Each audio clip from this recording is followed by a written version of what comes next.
श्री राम। दोस्तों, कौन थी रावण की कन्या और किससे हुआ था उनका विवाह, जानिए। रावण के जीवन की एक घटना है। महाराज जनक रात्रि के तीसरे पहर में सिपाहियों के वेश में घूम रहे थे कि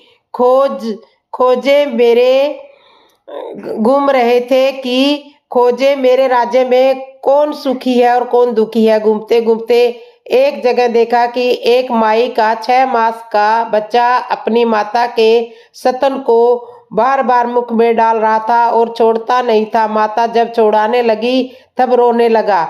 बालक की इस चेष्टा को देखकर रास्ते में जा रही एक पवित्रता स्त्री हंसने लगी। सिपाही का वेश बनाकर घूम रहे राजा जनक ने उससे हंसने का कारण पूछा। तब वह कहने लगी, मेरे पास इतना अवकाश नहीं है जो मैं तुम्हें इस बालक और माता की कथा सुनाऊं। राजा ने समय न होने का कारण पूछा। तब वह कहने लगी, आज मेरे जीवन का अंतिम दिन है। मैं नदी पर जाकर स्नान करूंगी और पति के लिए जल की गागर भरकर घर पहुंचाऊंगी। फिर मेरे मकान की छत मुझ पर गिर जाएगी और मैं मर जाऊंगी। अंतिम समय में कुछ ईश्वर स्मरण कर लूं, इसलिए मुझे जल्दी जाना है।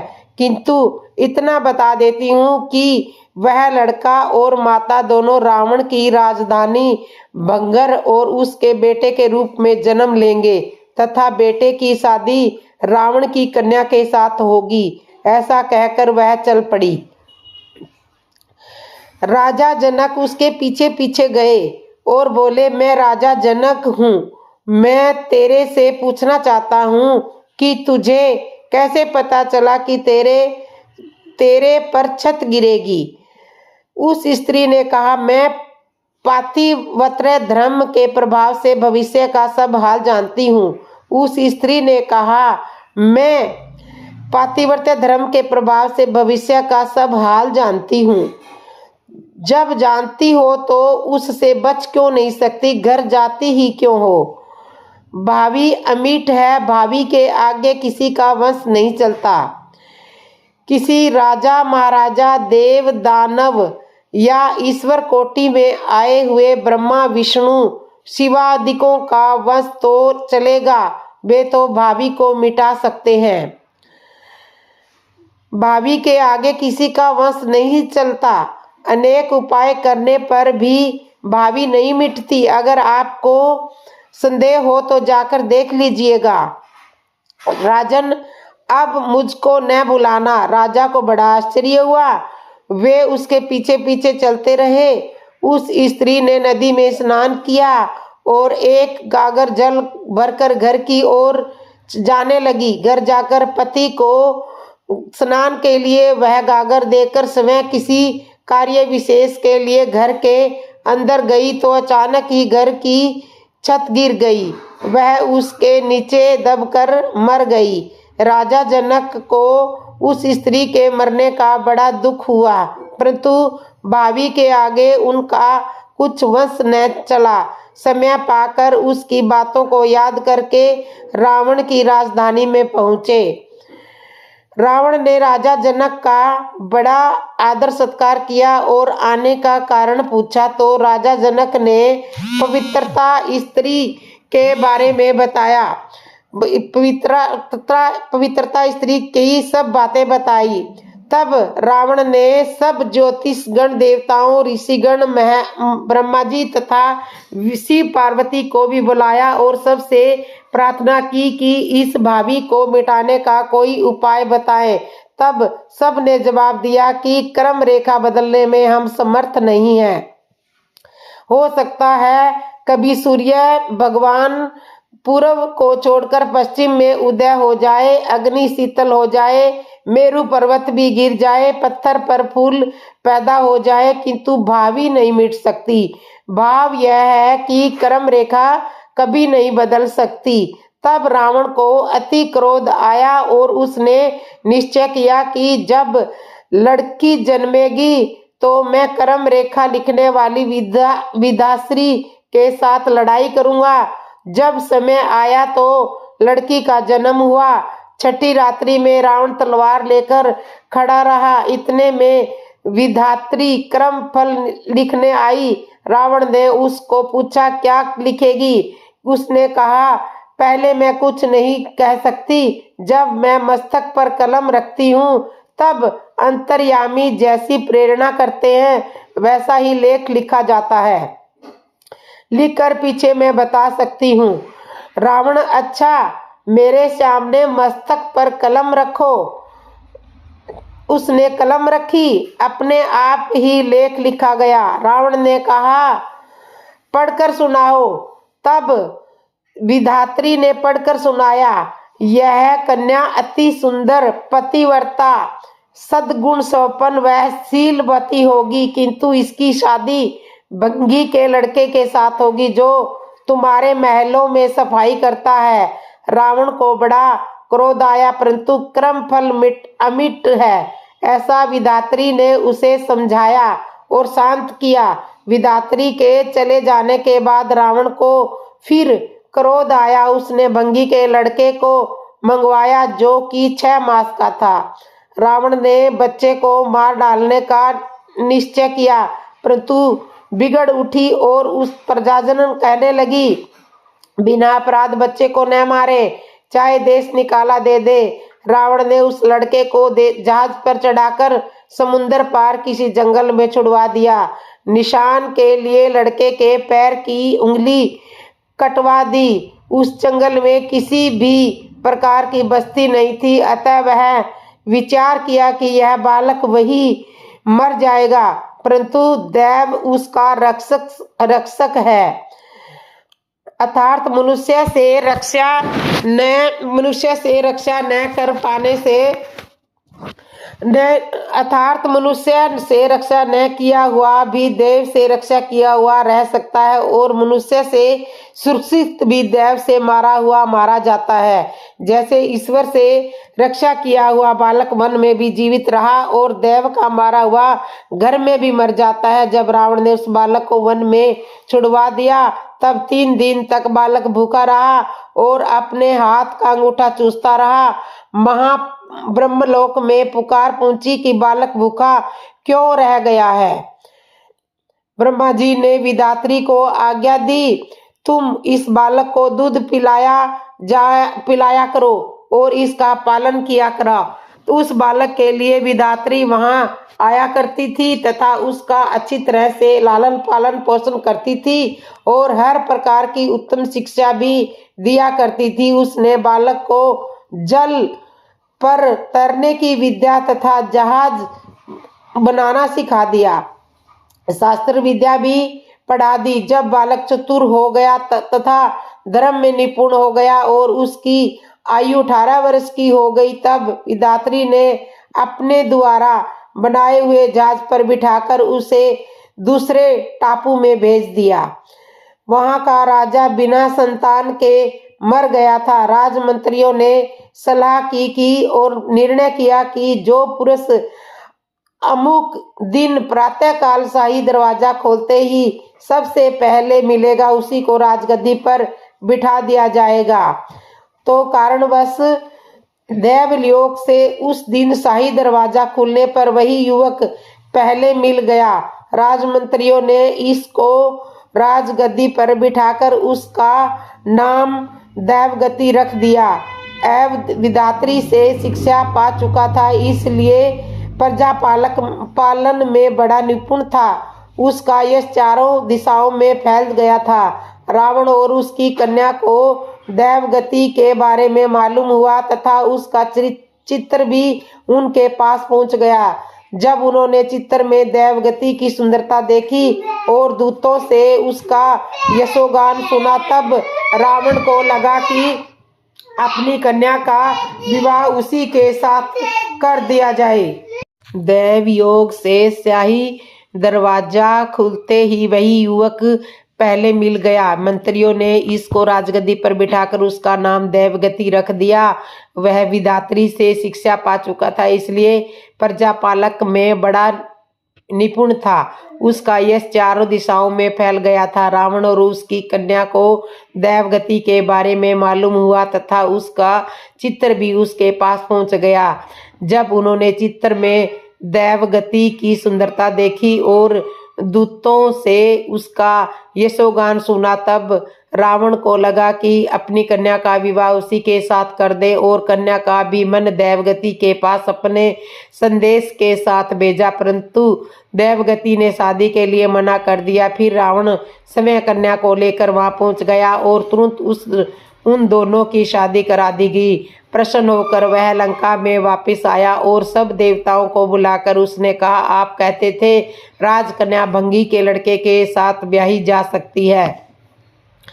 यह सुनकर देवताओं ने कहा, आपने भंगी के लड़के के पैर में एक निशान किया था, देवगति के पैर पर उसकी जांच करें। निशान देखने पर देवगति भंगी का ही लड़का पाया गया। तो तब देवताओं ने रावण को समझाया कि कर्म रेखा कभी भी नहीं मिटती, जो कर्मों में होगा वह जरूर मिलेगा।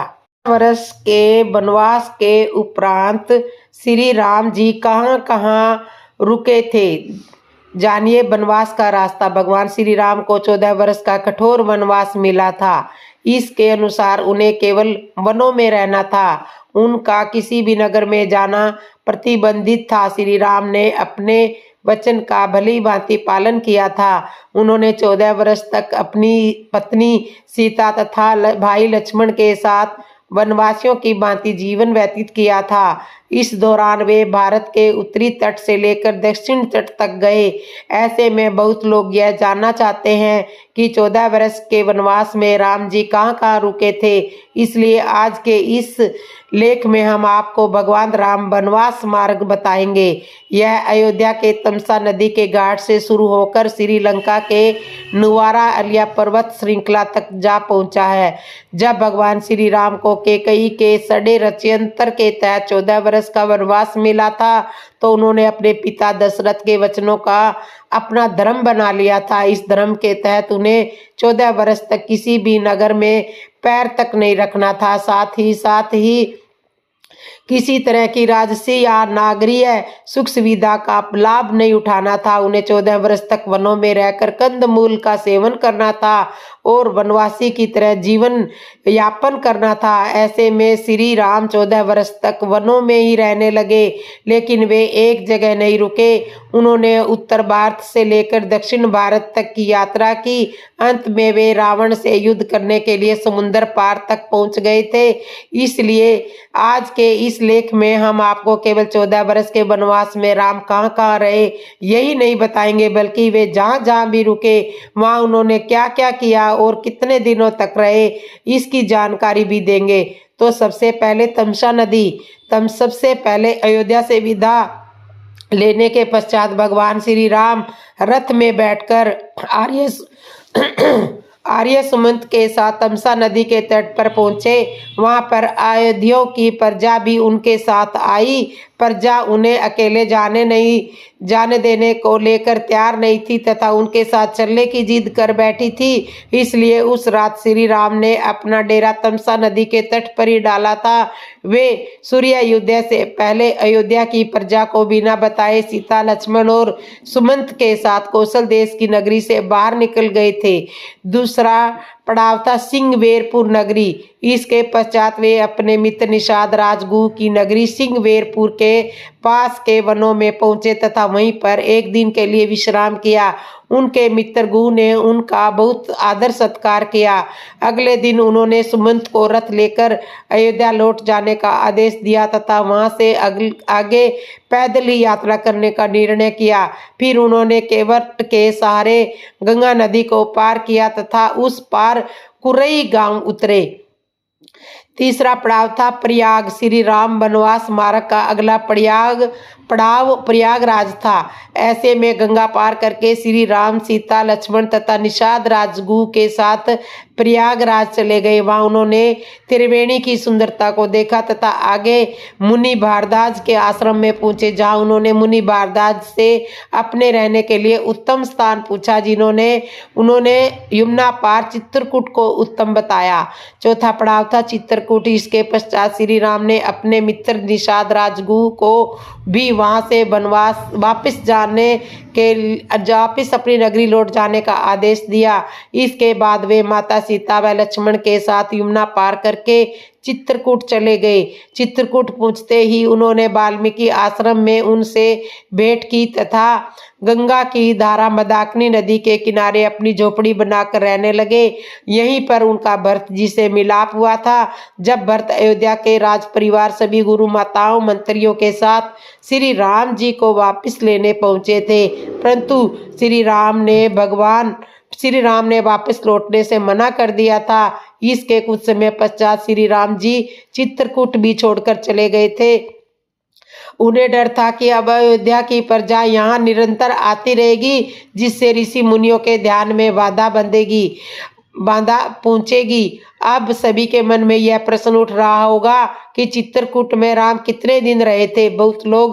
बहुत लोग आपको इसका उत्तर 10 या 12 वर्ष देंगे, जो कि गलत है। यह इसलिए क्योंकि भरत के जाने के कुछ दिन बाद ही श्री राम ने चित्रकूट को छोड़ दिया था।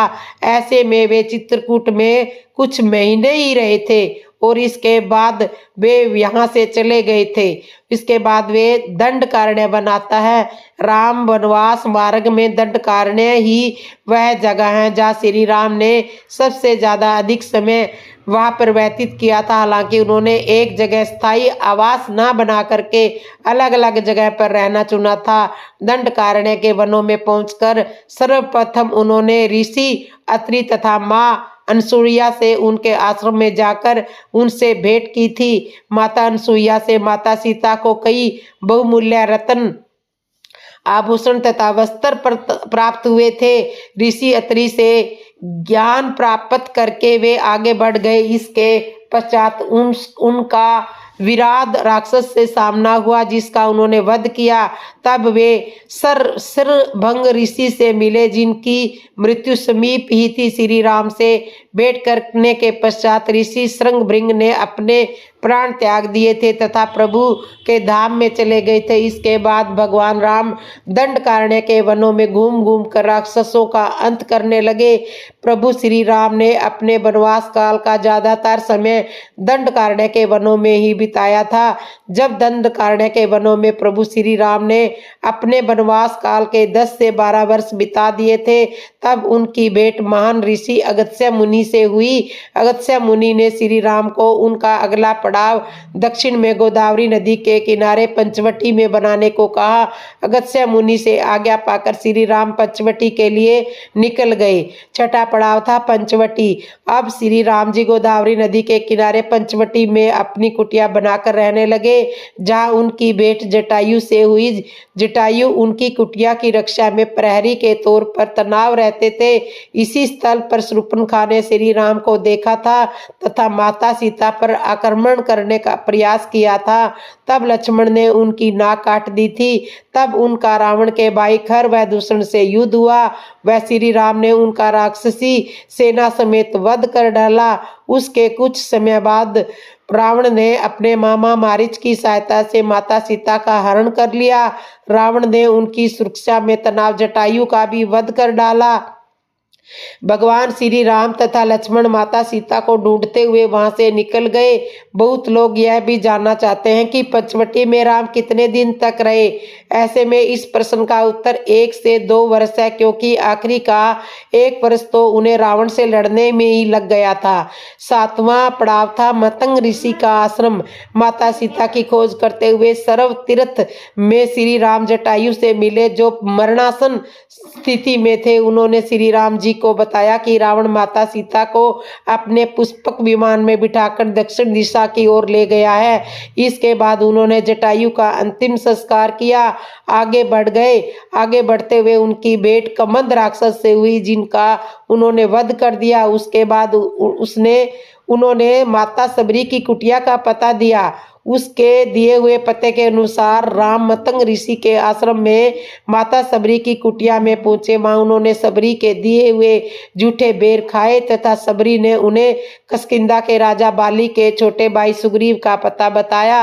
ये 8वां पड़ाव था यशमुख पर्वत। ऋषि मुख पर्वत माता सबरी से सुग्रीव का पता पाकर भगवान श्री राम अपने भाई लक्ष्मण के साथ ऋषिमुख पर्वत पर पहुंचे, जहां उनकी बेट हनुमत, सुग्रीव, जामवंत तथा उनके साथियों से हुई।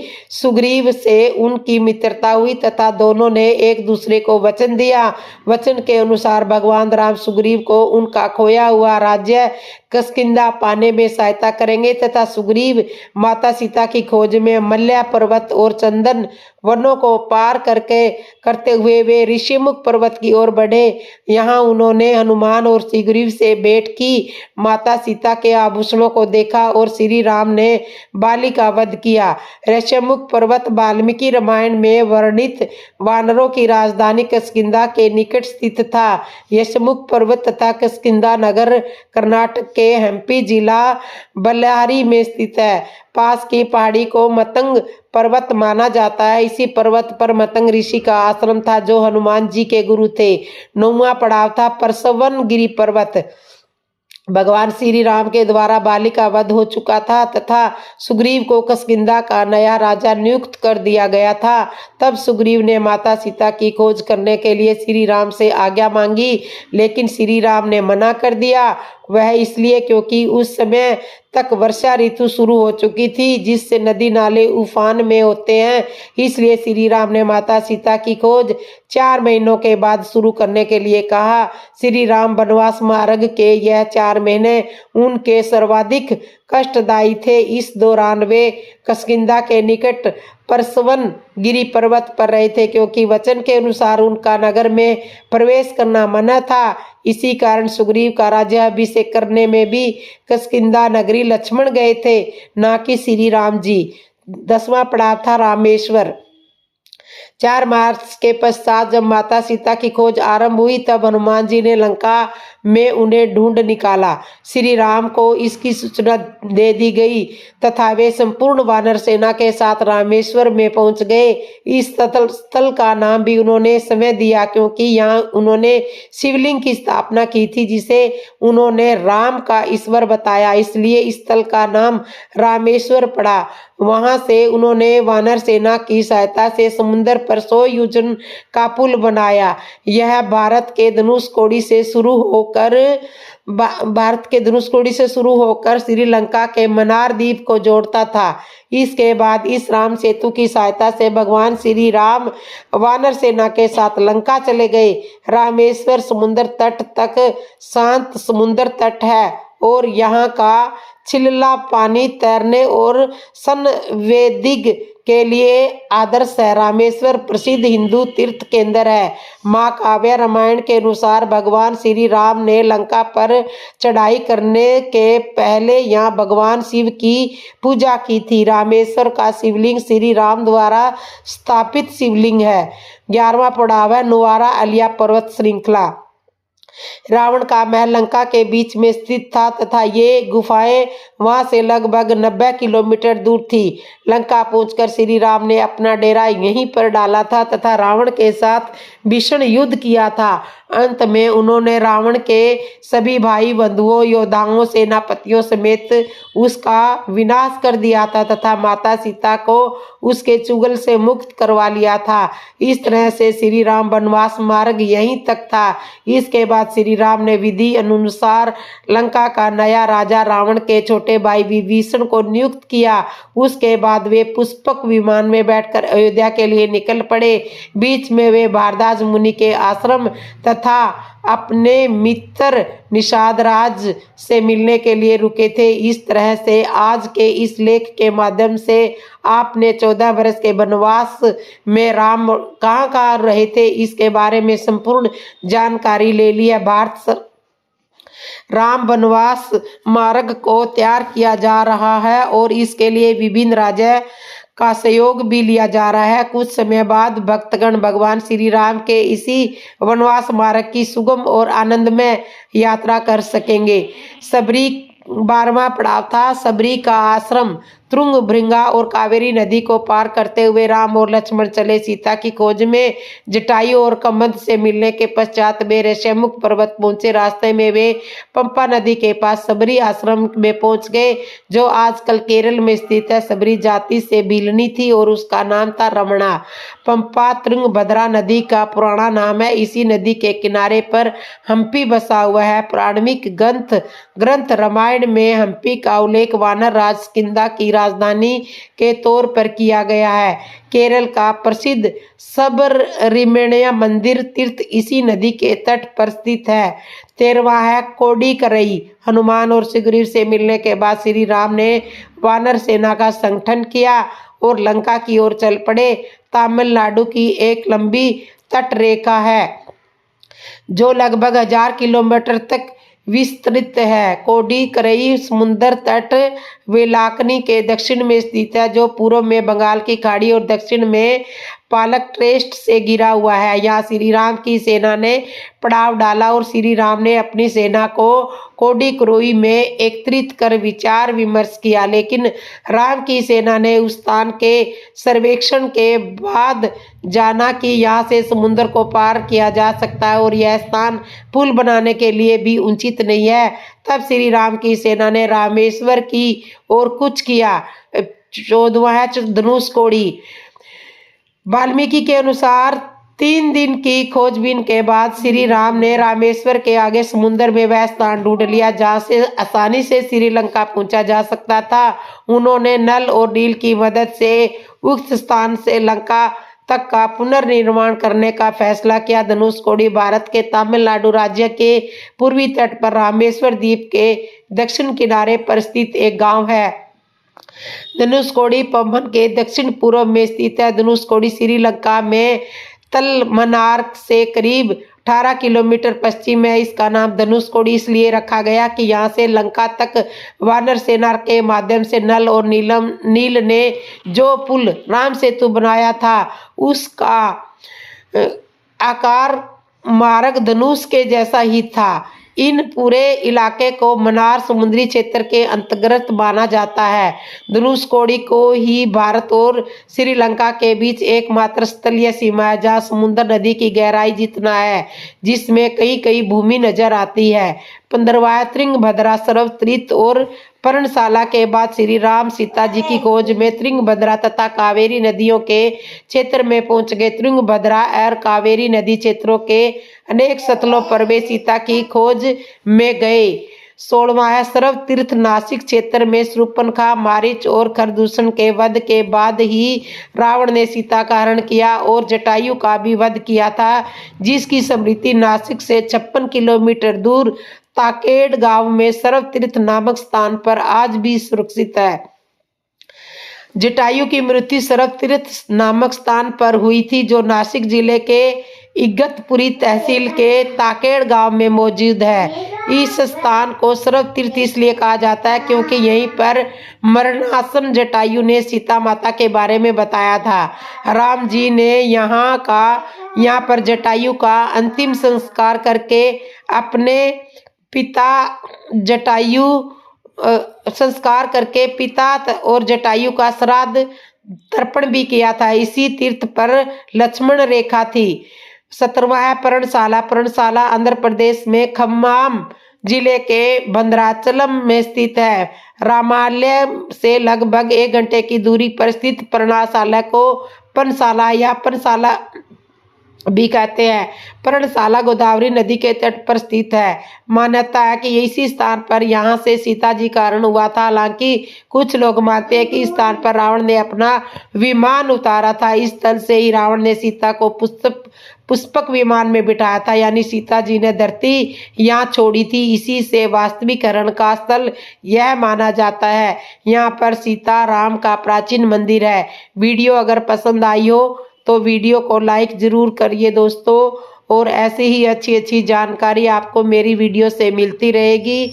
और जिसने मेरे चैनल को सब्सक्राइब नहीं किया वो सब्सक्राइब जरूर कर लेना, क्योंकि आपको मेरे चैनल पर वास्तविक रूप से जो कहानियाँ सुनाई जा रही है वो एकदम सही रामायण, श्री राम कथा श्री रामचरितमानस रामायण के माध्यम से ही सुनाई जा रही है।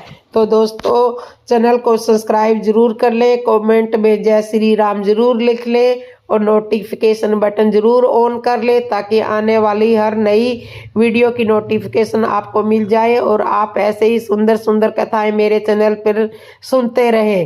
और कमेंट में जय श्री राम जरूर लिख दिया करो। तो एक बार जोर से बोलो जय श्री राम दोस्तों, जय श्री राम, जय श्री राम, जय श्री राम, जय श्री राम, जय श्री राम।